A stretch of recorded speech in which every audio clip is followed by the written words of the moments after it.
मेरे channel A to Z education अड्डा को और इस बेल आइकन पर क्लिक करें फॉर लेटेस्ट। नमस्कार दोस्तों, A to Z एजुकेशन अड्डा में आपका स्वागत है। तो दोस्तों, जैसा कि हम आपके लिए सीटेट 2020 का प्रैक्टिस सेट सॉल्व करा रहे थे और पिछली वीडियो में हमने EVS का प्रैक्टिस सेट सॉल्व किया था। अगर आपने वो वीडियो नहीं देखी है तो ऊपर आई बटन पर जाके वो वीडियो देख सकते हैं। और दोस्तों, आज की इस वीडियो में हम आपको हिंदी का प्रैक्टिस सेट सॉल्व कराने जा रहे हैं। उम्मीद करते हैं आपको वीडियो पसंद आएगी, और वीडियो को पसंद आई है तो वीडियो को एक लाइक ज़रूर कीजिएगा। चलिए दोस्तों, चलते हैं अपनी आज की वीडियो की तरफ। हमारी आज की वीडियो में पहला जो क्वेश्चन है वो हमारा पद्य से है। और जैसा कि आप सब जानते हैं, सीटेट के पेपर में हिंदी में आपका 15 नंबर का जो पोर्शन है वो आपका 65 से और पोयम से आता है, यानी कि गद्य और पद से आता है। तो ये हमारा पद है, ये आपके सामने दिख रहा है। मैं ये नहीं पढ़ूँगा, आप वीडियो पॉज करके पढ़ सकते हैं। हम डायरेक्ट चलेंगे इनके क्वेश्चंस की ओर। आप इसको पॉज करके पढ़ लीजिएगा। मैं वीडियो रोक दे रहा हूँ कुछ सेकंड्स के लिए। जैसा कि दोस्तों यहाँ पे हमारा पहला प्रश्न है हमारा यहाँ पे, मेघ आए बड़े बंठन के संवर के पंक्ति का भाव किसमें है। पहला ऑप्शन है हमारा, बादलों ने सूरज को ढक लिया है। दूसरा ऑप्शन है हमारा, बादलों ने बिजली से श्रृंगार किया है। तीसरा ऑप्शन यहाँ पे हमारा है, बादल सज धज कर आए हैं। या चौथा ऑप्शन है हमारा यहाँ पे, भूरे काले बादल आकाश में घिर गए हैं। तो दोस्तों, मेघ आए बड़े बंठन के संवर के, ये हमारा इस पंक्ति का भाव है कि बादल सज धज कर आए हैं। ये हमारा तीसरा ऑप्शन है यहाँ पे बिल्कुल सही हो जाएगा। अगला प्रश्न दोस्तों हमारा, मेघों के आने से लगता है बादल आसमान में छा गए हैं, मानो कहीं उत्सव मनाया जा रहा है, या मानो गांव में शहर से मेहमान आए हो, या उपरोक्त में से कोई नहीं। तो दोस्तों, जो यहाँ पे तीसरा ऑप्शन है, मेघों के आने से लगता है मानो गांव में शहर से मेहमान आए हों, ये बिल्कुल सही उत्तर हो जाएगा। अगला प्रश्न दोस्तों हमारा, बरस बाद सुधी लीन ही, इस पंक्ति का भाव किसमें है। बादल एक बरस बाद आए हैं, बादलों ने याद किया है, बादल बन सवर कर आए हैं, या बादल मेहमान बनकर आए हैं। तो दोस्तों, बरत बाद सुधी लीनी, इस पंक्ति का भाव हमारा इसमें है, या इसका मतलब है कि बादल एक बरस बाद आए हैं। ये हम जो ऊपर दी हुई है गद्य, उसके आधार पर हम कह सकते हैं। अगला प्रश्न दोस्तों हमारा है, पूरी कविता में कौन सा अलंकार है। श्लेष अलंकार, रूपक अलंकार, मानवीकरण अलंकार, या उत्प्रेक्षा अलंकार। तो दोस्तों, पूरी कविता में मानवीकरण अलंकार है, क्योंकि मेघ को जो यानी कि जिसमें बादल हैं उनको मेहमान के रूप में बताया गया है, और जो हवाएं हैं, पेड़ हैं, धूल, नदी, पीपल, लता, ताल आदि, इन सब की जो क्रियाएं हैं वो मानव की क्रियाओं के रूप में प्रकट किया गया है। तो यहाँ पे हम कह सकते हैं कि मानवीकरण अलंकार का उपयोग किया गया है। तो हमारा जो तीसरा ऑप्शन है वो बिल्कुल सही हो जाएगा। अगला प्रश्न दोस्तों हमारा, बूढ़े पीपल ने किस प्रकार मेघों का स्वागत किया। तो दोस्तों, बूढ़े पीपल ने मेघों का झुककर प्रणाम करके स्वागत किया। तो ऑप्शन जो ए है वो बिल्कुल सही हो जाएगा यहाँ पे हमारा। चलते दोस्तों अपने अगले प्रश्न की तरफ। अगला प्रश्न दोस्तों हमारा, पाहुन शब्द का क्या अर्थ है। पहला ऑप्शन आना, दूसरा ऑप्शन पालना, मेहमान, या हमारा चौथा ऑप्शन पैर। तो दोस्तों, पाहुन शब्द का यहाँ पे हमारा अर्थ है मेहमान। उपयुक्त जो पंक्तियाँ हैं उसमें पाहुन शब्द का मेहमान के रूप में उपयोग किया गया है।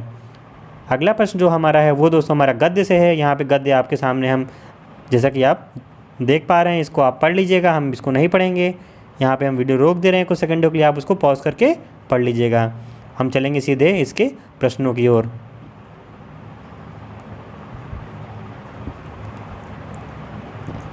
उपयुक्त गद्य से दोस्तों हमारा पहला प्रश्न है यहाँ पे, गिजू भाई को किसमें विश्वास नहीं है। उनकी रचनात्मकता में, उनके भविष्य का निर्णय शिक्षकों एवं अभिभावकों द्वारा तय करने में, बच्चों की बौद्धिकता में, या उनकी क्षमताओं में। तो दोस्तों,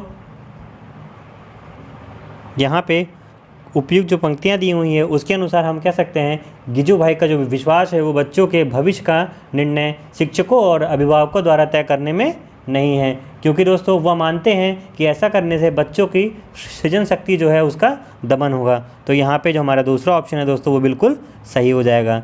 ये second option is right answer. चलते हैं दोस्तों अपने अगले प्रश्न की तरफ। अगला प्रश्न दोस्तों हमारा, कौन सा अपराध पीनल कोड की धारा के अधीन नहीं आता है। बालक की सृजन शक्ति का दमन, रिश्वत लेना, धोखाधड़ी करना, या चोरी करना। तो दोस्तों यहाँ पे उपयुक्त जो गद्यांश है उसके अनुसार हम कह सकते हैं कि बालक की सृजन शक्ति का दमन पीनल कोड की धारा के अधीन नहीं है, यानी कि जो हमारा यहाँ पे जो पहला ऑप्शन है वो बिल्कुल सही हो जाएगा। चलते हैं दोस्तों अपने अगले प्रश्न की तरफ। अगला प्रश्न दोस्तों हमारा, बच्चे क्या करें और क्या ना करें जब शिक्षक और अभिभावक ये तय करते हैं तब बच्चों में रचनात्मकता भर जाती है, अभिभावक व बच्चे के संबंधों में प्रगाढ़ता आती है, या बच्चे में पढ़ने लिखने के प्रति रुचि जागृत हो जाती है, या फिर हम कह सकते हैं कि बच्चे में सृजन शक्ति का दमन होता है। तो दोस्तों यहाँ पे हमारा जो चौथा ऑप्शन है वो बिल्कुल सही हो जाएगा, क्योंकि बच्चे क्या करें और क्या ना करें जब शिक्षक और अभिभावक ये तय करते हैं तब बच्चों में सृजन शक्ति का दमन होता है। तो हमारा जो चौथा ऑप्शन है वो बिल्कुल सही हो जाएगा यहाँ पे। चलते हैं दोस्तों अपने अगले प्रश्न की तरफ। अगला प्रश्न दोस्तों हमारा, निम्नलिखित में से सृजन के अंतर्गत नहीं आता है। पहला ऑप्शन हमारा, किसी विषय पर अपने विचार लिखना। दूसरा ऑप्शन, प्रश्नों के उत्तर रटना। तीसरा ऑप्शन दोस्तों, कहानी लेखन। या चौथा ऑप्शन, मिट्टी के खिलौने बनाना। तो दोस्तों यहाँ पे निम्नलिखित जो ऑप्शंस दिए हुए हैं इसमें से जो हमारा दूसरा ऑप्शन है ये हमारा सृजन के अंतर्गत नहीं आता है, यानी कि प्रश्नों के उत्तर जो रटना है ये हमारा सृजन के अंतर्गत नहीं आता है। तो सेकंड ऑप्शन जो है बिल्कुल सही उत्तर हो जाएगा यहाँ पे हमारा। चलते हैं दोस्तों अपने अगले प्रश्न की तरफ।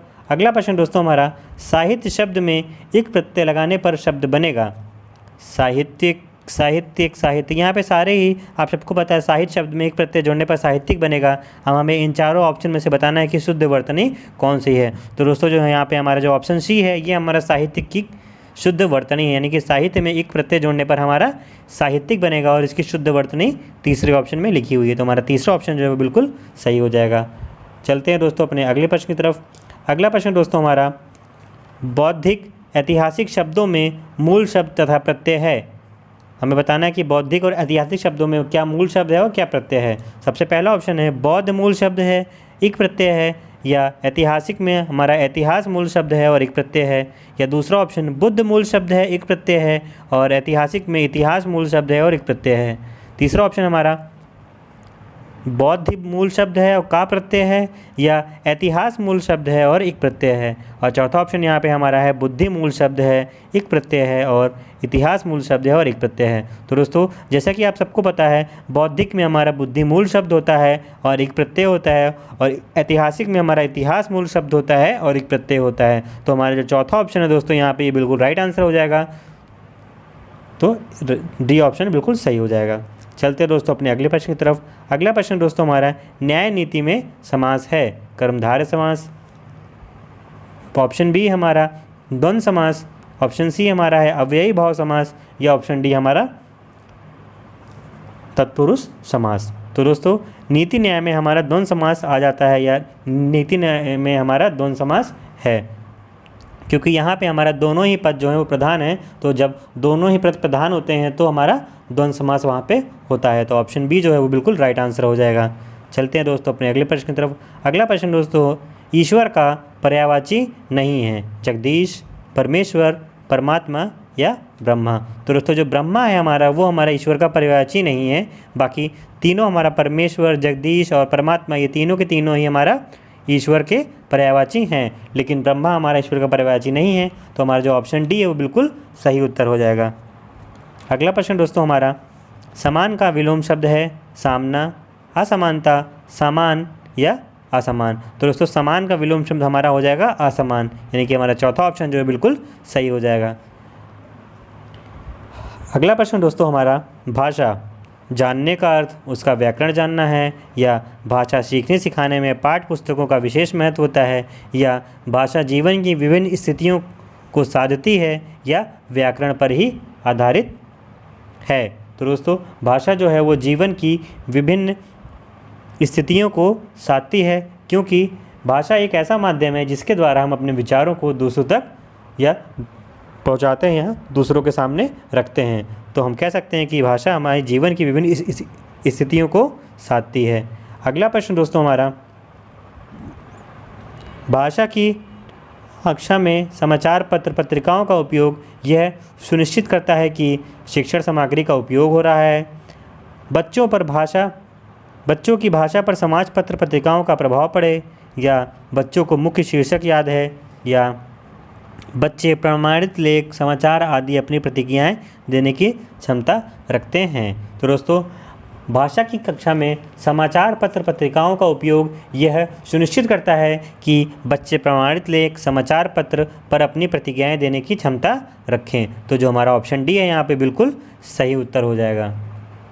चलते हैं दोस्तों अपने अगले प्रश्न की तरफ। अगला प्रश्न दोस्तों हमारा, सुलेखा जब तब बच्चों के साथ बातचीत करती रहती है, वह बच्चों को वाचाल बनाना चाहती है, सदैव बच्चों की परीक्षा ले रही है, समय नष्ट कर रही है, या बच्चों को भाषा अर्जित करने के लिए परिवेश दे रही है। तो दोस्तों, सुलेखा द्वारा बच्चों से बातचीत करने का कारण यह है कि वह बच्चों को भाषा अर्जित करने के लिए एक बहुत ही अच्छा परिवेश दे रही है। तो हमारा जो यहाँ पे चौथा ऑप्शन है वो बिल्कुल सही हो जाएगा कि बच्चों को भाषा अर्जित करने के लिए प्रवेश दे रही है। डी ऑप्शन वहाँ पे बिल्कुल सही हो जाएगा। अगला प्रश्न दोस्तों हमारा, सुमन बचपन से ही गुजराती बोल समझ लेती है, वह कभी विद्यालय नहीं जाती। यह उदाहरण है भाषा अर्जन का, सुमन की प्रतिभा का, भाषा सीखने का, या भाषा में पिछड़ेपन का। तो दोस्तों, सुमन द्वारा कभी भी विद्यालय ना जाना और बचपन से ही गुजराती भाषा समझ लेना, ये भाषा अर्जन का एक बहुत ही बड़ा उदाहरण है। तो हमारा जो यहाँ पे पहला ऑप्शन है वो बिल्कुल सही हो जाएगा।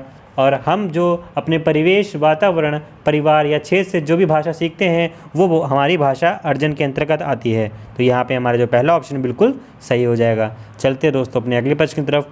अगला प्रश्न दोस्तों हमारा, भाषा में सतत और व्यापक मूल्यांकन का उद्देश्य है केवल बच्चों की कमियाँ जानना, केवल यह जानना कि बच्चों ने इतना सीखा, बच्चों को उत्तीर्ण अनुत्तीर्ण श्रेणी में रखना, या बच्चों द्वारा भाषा सीखने की प्रक्रिया को जानना समझना। तो दोस्तों, भाषा में सतत और व्यापक मूल्यांकन का उद्देश्य है बच्चों द्वारा भाषा सीखने की प्रक्रिया जानना व समझना। तो यहाँ पे जो हमारा चौथा ऑप्शन है बिल्कुल सही हो जाएगा। चलते हैं दोस्तों अपने अगले प्रश्न की तरफ। अगला प्रश्न दोस्तों हमारा, सस्वर पठन का मुख्य उद्देश्य है मौन पठन करना, बच्चों की पढ़ने संबंधी झिझक को समाप्त करना, बोल बोल कर पढ़ना, या द्रुत गति से पठन करना। तो दोस्तों, सस्वर पठन का जो या मुख्य उद्देश्य है वो हम कह सकते हैं कि बच्चों की पढ़ने संबंधी झिझक को समाप्त करना है। तो यहाँ पे जो हमारा दूसरा ऑप्शन है बिल्कुल सही हो जाएगा। अगला प्रश्न दोस्तों हमारा, भाषा शिक्षण में कौन सा बिंदु सबसे कम महत्वपूर्ण है? भाषीय अभ्यास, भाषीय परिवेश, पाठ्य सामग्री, या परीक्षाएं। तो दोस्तों, हम कह सकते हैं कि भाषा शिक्षण में भाषीय अभ्यास, भाषायिक परिवेश तथा परीक्षाओं की तुलना में हमारा जो पाठ्य सामग्री है ये सबसे कम महत्वपूर्ण है। तो हमारा जो ऑप्शन सी है दोस्तों वो बिल्कुल सही उत्तर हो जाएगा। अगला प्रश्न दोस्तों हमारा है, सतत मूल्यांकन का एक निहितार्थ है बच्चों के भाषा प्रयोग का निरंतर अवलोकन करना, बच्चों के परीक्षा संबंधी भय को समाप्त करना, या प्रतिदिन परीक्षाएं लेना, या हर महीने परीक्षाएं लेना। तो दोस्तों, बच्चों के भाषा प्रयोग का निरंतर अवलोकन करना सतत मूल्यांकन का निहितार्थ है। तो हमारा जो यहाँ पे पहला ऑप्शन है वो बिल्कुल सही हो जाएगा कि मूल्यांकन जो है हमारा वो बच्चों के भाषा प्रयोग का निरंतर अवलोकन करना है। तो ऑप्शन ए हमारा बिल्कुल सही हो जाएगा। चलते हैं दोस्तों अपने अगले प्रश्न की तरफ। अगला प्रश्न दोस्तों हमारा, भाषा का आधारभूत कौशल है क्रमबद्ध रूप से चलना, हमेशा अर्जित किए जाते हैं, या सर्वथा प्रतीक हैं, या अंतः संबंधित हैं। तो दोस्तों, भाषा के जो आधारभूत कौशल हैं वो हमेशा अर्जित किए जाते हैं, यानी कि हमारा जो ऑप्शन बी है वो बिल्कुल सही उत्तर हो जाएगा।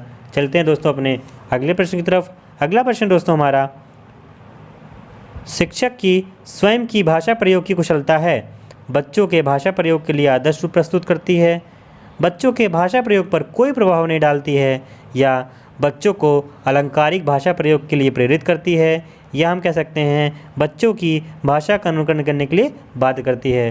तो दोस्तों, शिक्षक के स्वयं की भाषा प्रयोग की कुशलता बच्चों के भाषा प्रयोग के लिए आदर्श के रूप में प्रस्तुत की जाती है, यानी कि हम कह सकते हैं जो हमारा पहला ऑप्शन है वो बिल्कुल सही हो जाएगा, ऑप्शन ए, कि शिक्षक की स्वयं की भाषा जो है वो बच्चों के भाषा प्रयोग के लिए आदर्श रूप प्रस्तुत करती है। तो पहला ऑप्शन जो बिल्कुल सही हो जाएगा।